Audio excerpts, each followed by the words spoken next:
ওই যে আব্বু আমি তোমার কাছে কোনো ভুল করে থেকে আমাকে মাফ করে দিস। আমার কাছে মাপ সব চাই যে আব্বা আমি অপরাধ করেছি, আমাকে ক্ষমা করে দিন।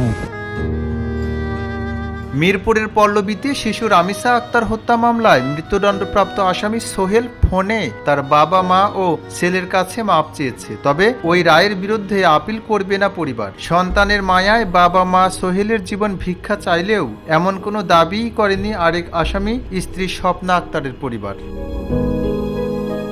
এদিকে আদালতের রায়ে সন্তোষ প্রকাশ করেছে আসামিদের নিজ এলাকা নাটোরের সিংড়ার মানুষ।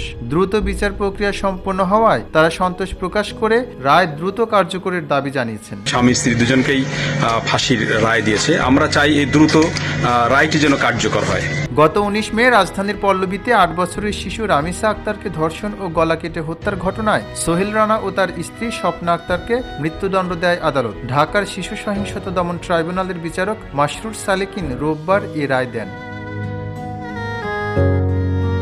সোহেলের ছেলে সজীব ও বাবা জাকির হোসেন জানান, ফোনে সোহেল তাদের কাছে ক্ষমা চেয়েছে। ওই যে আব্বু আমি তোমার কাছে কোনো ভুল করে থেকে আমাকে মাফ করে দিস। সওয়াল অপরাধ করেছি, আমি রাষ্ট্রের কাছে সওয়ালের জান ভিক্ষা চাই। আমার তো টাকা পয়সা নাই যে আমি যা আপিল করতে পারবো, কিন্তু এটা বললে কি কোনো ফায়দা হচ্ছে কি? আপিল আমার করার দশা, আমার টাকা পয়সা নাই, কিছু নাই। এখন যদি সরকার আমার কাছে মাপ সব চাই যে আব্বা আমি অপরাধ করেছি, আমাকে ক্ষমা করে দিন। এ সময় আসামি সোহেল রানার মা সাজিদা বেগম আবেগঘন প্রতিক্রিয়া জানান। আমি আপিল চাই, আমার চাল বাড়িতে শুকাইছে, আমার চাল নিয়ে যে চাল নিয়ে করে কিনে খাই।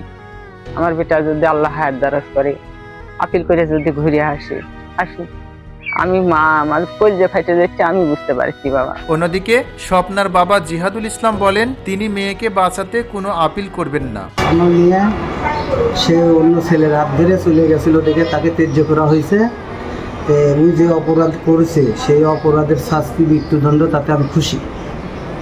তো আমার পক্ষ থেকে কোনো অর্জনে কোনো সুপারিশ নাই, কি আপিল নাই, কিছু নেই, আমি তাতে খুশি। অন্য হচ্ছে কি, যে ছেলে কথাবার্তার বাপ মা শুনে না, সেই ছেলের উপর দয়া মহব্বত আমার নেই।